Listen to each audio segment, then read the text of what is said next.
Antes de começar a análise, quero ser bem enfático com você, ouvinte do Bíblia Acolhe. Curta esse episódio agora mesmo. Compartilhe esse conteúdo com alguém que precisa ouvir a palavra de Deus. E se você ainda não é inscrito, se inscreva no Bíblia Acolhe agora para não perder nenhum desses estudos profundos. Faça isso já. É isso aí, não deixa para depois. Bom, para quem está acompanhando o nosso mergulho nas Escrituras hoje, tenta imaginar o seguinte cenário. Imagina que alguém foi levado ao limite absoluto das forças, sabe? Físicas e mentais mesmo.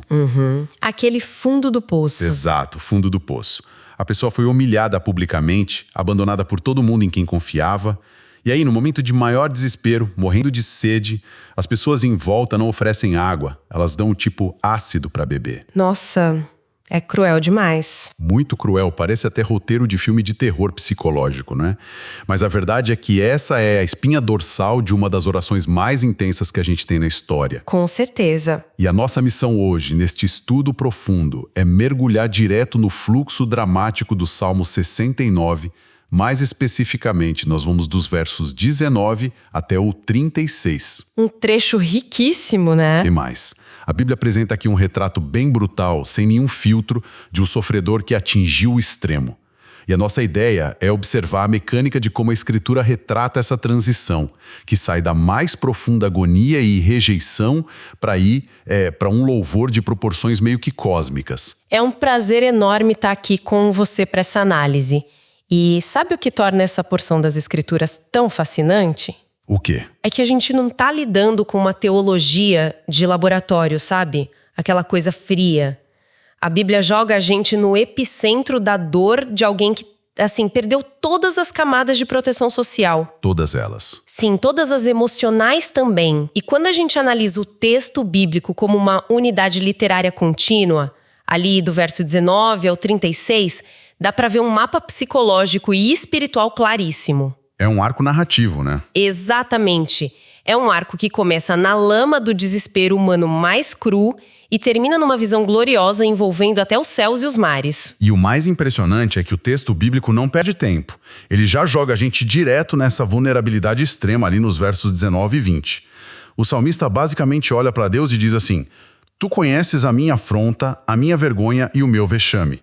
Todos os meus adversários estão à tua vista. Ele não tenta enfeitar situação. Nenhuma maquiagem, ele não tenta fingir que está tudo bem ou polir a dor. E aí, no verso 20, a Bíblia mostra uma frase que, honestamente, corta o coração. Sim, é de chorar. Ele relata: As afrontas partiram o meu coração e desfaleci. Esperei por piedade, mas foi em vão. Esperei por consoladores, mas não apareceu ninguém. Nossa. A Escritura apresenta aí uma radiografia do isolamento absoluto. Mas me tira uma dúvida. Como a gente deve entender o peso de uma palavra como vexame nessa época? Olha, pra gente entender o impacto real disso, a gente tem que lembrar de como o mundo do antigo Oriente Próximo funcionava. Era uma cultura totalmente baseada na honra e na vergonha. Diferente de hoje em dia, né? Muito diferente. Hoje, aqui no Ocidente, a gente foca muito na culpa individual, naquela coisa interna. Mas lá não. A sua identidade era baseada em como a comunidade inteira enxergava você. Entendi. Então era algo muito mais público. Exato. Então, quando a Bíblia diz a minha vergonha e o meu vexame, não é só um desconforto interno ou uma timidez. É a destruição total da identidade social daquela pessoa. O verso 20 mostra a anatomia de um colapso.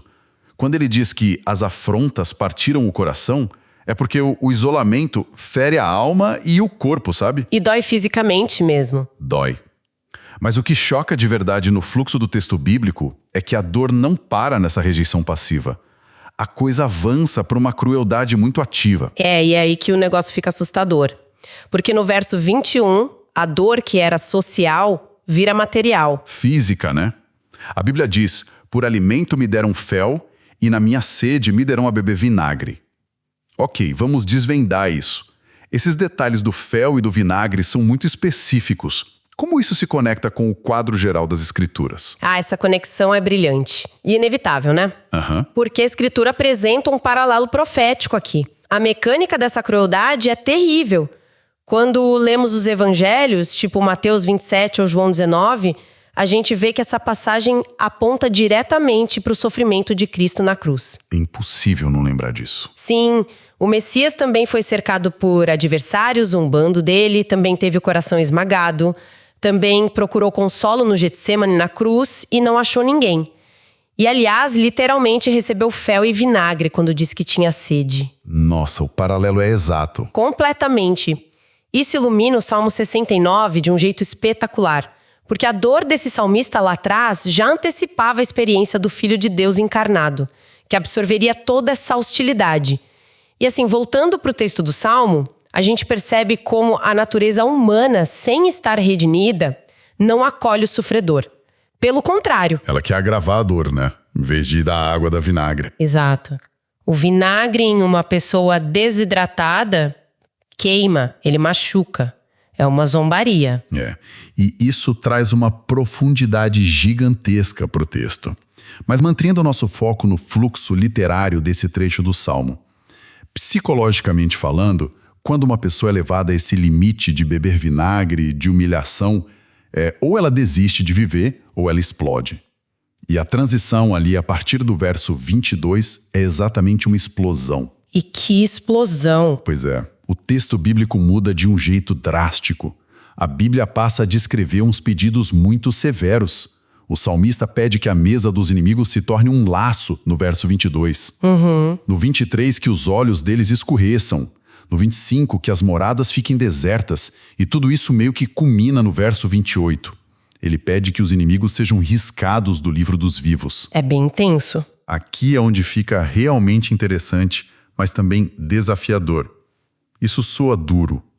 É como se o salmista entregasse o martelo de juiz nas mãos de Deus, em vez de fazer justiça com as próprias mãos.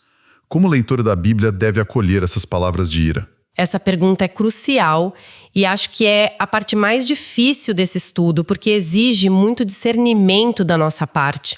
Nós costumamos recuar quando lemos esses versos, que na teologia a gente chama de orações imprecatórias. Imprecatórias, exato. Sim, a gente recua porque lê isso com a lente da nossa cultura de vingança pessoal. Mas nós precisamos entender a teologia por trás disso. Não é uma vingança mesquinha. O que a Bíblia ensina é exatamente isso que você falou. Ele está entregando um martelo de juiz para Deus. Em vez de pegar uma espada, ele ora. Exatamente. Imagina uma panela de pressão. Se ele não expressar essa raiva visceral diante de Deus, a caldeira explode e ele mesmo vira o agressor. O texto nos ensina a depositar indignação no tribunal dos céus, confiando no juízo perfeito de Deus. Caramba, então a oração, por mais violenta que pareça, é a válvula de escape que impede a violência física. Perfeito, é isso mesmo. Mas ainda assim, sabe? Riscados do livro dos vivos. Eu sei que, nas cidades antigas, ter o nome apagado dos registros significava perder a cidadania, ser meio que apagado da existência. Pedir isso para Deus não é passar do limite? Olha, pareceria que sim, se a gente não olhasse para o motivo da ira. É aí que o verso 26 salva a gente. A Escritura nos dá a chave para entender isso. Diz assim: pois perseguem a quem tu feriste e ficam falando sobre as dores daqueles a quem golpeaste. Peraí. Perseguem a quem tu feriste. Então ele reconhece que o sofrimento inicial dele veio de Deus ou foi permitido por Deus e os inimigos se aproveitaram dessa vulnerabilidade. Bingo! A maldade suprema que está sendo denunciada aqui é o prazer em aumentar a dor de alguém que já está passando pela disciplina de Deus.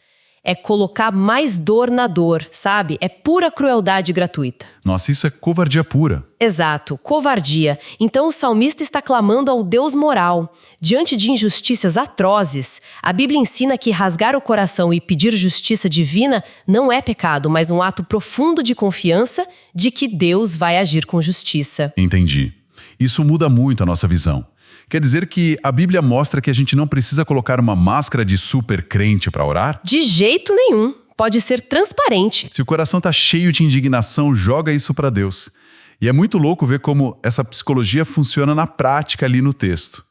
porque é justamente depois de esvaziar essa raiva gigantesca que rola a grande virada da escritura nesse salmo. A mudança de chave. Isso. No verso 29, a gente tem uma transição linda. Ele diz: quanto a mim, porém, estou sofrendo e aflito. Que a tua salvação, ó Deus, me ponha num alto refúgio.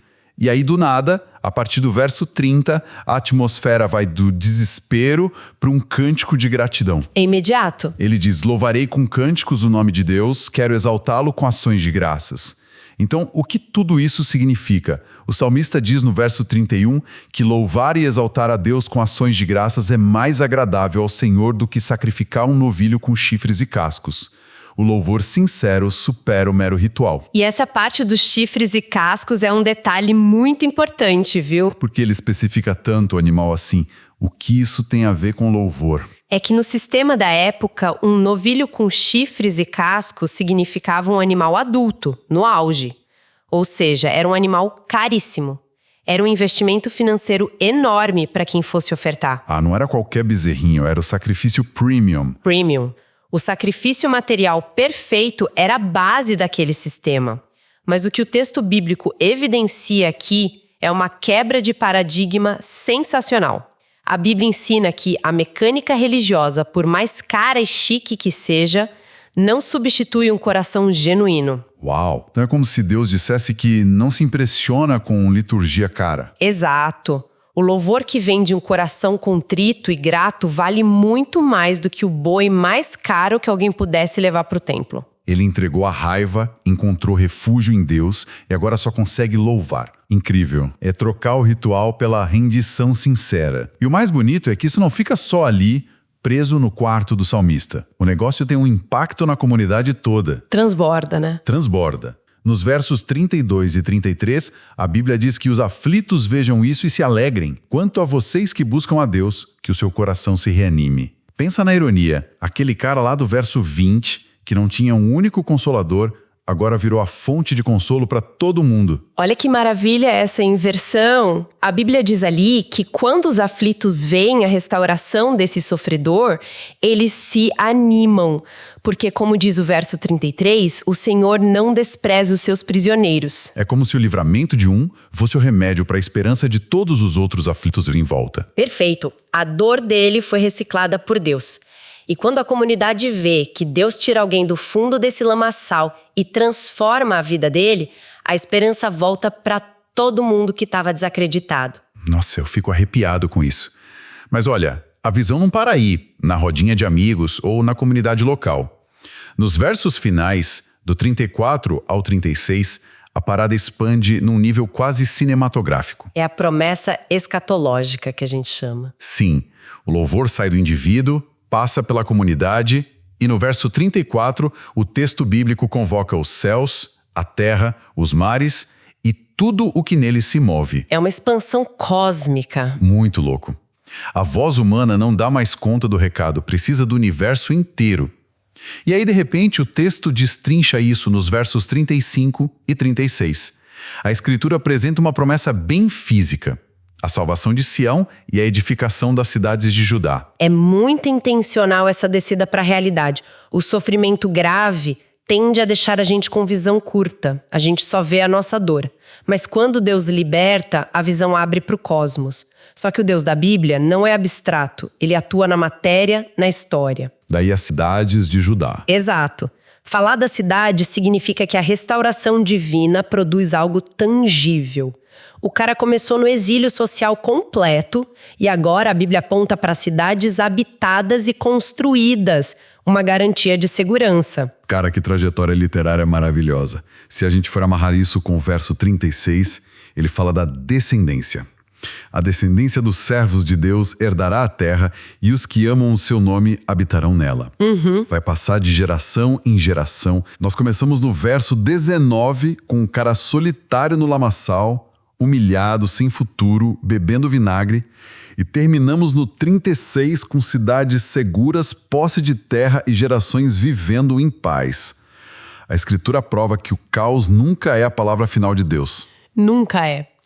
E se a gente precisasse sintetizar todos os ensinamentos teológicos desse trecho, a gente pode dizer que a Bíblia nos mostra que que é super legítimo derramar nossa angústia e até nossa indignação para Deus. Sem máscaras. Sem máscaras. O sofrimento, quando ele é entregue de verdade ao Senhor, não termina em destruição. Ele é transformado num testemunho de louvor que ajuda os outros aflitos, sabe? E culmina nessa promessa inabalável de restauração. A dor de um se torna um mapa de resgate para o outro. Olha, sensacional. É literalmente um manual de sobrevivência, não só de estudo bíblico. E para quem está acompanhando com a gente, eu quero deixar uma reflexão final para você levar para o seu dia. Baseado nisso tudo que a Escritura apresenta aqui. Manda. Pense nisso.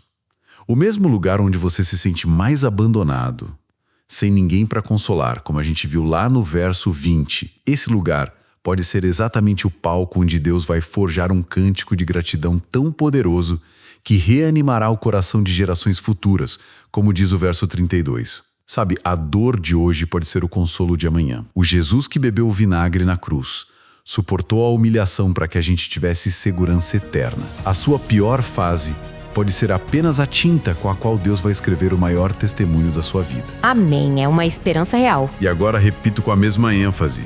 Não se esqueça de curtir esse estudo, compartilhar esta verdade bíblica com seus irmãos e se inscrever no Bíblia Acolhe.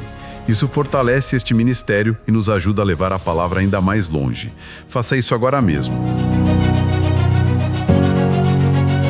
Texto e produção Douglas Vieira. Música de Sergio Prosverini por Pixabay. Faixa Snowy Peaks. Bibliografia. Comentários expositivos Hernandes Dias Lopes, editora Agnos. Comentário bíblico Matthew Henry, editora CPAD. Antigo e Novo Testamento interpretado versículo por versículo Russell Norman Champlin, editora Agnos. Charles Spurgeon, Os Tesouros de Davi, editora CPAD.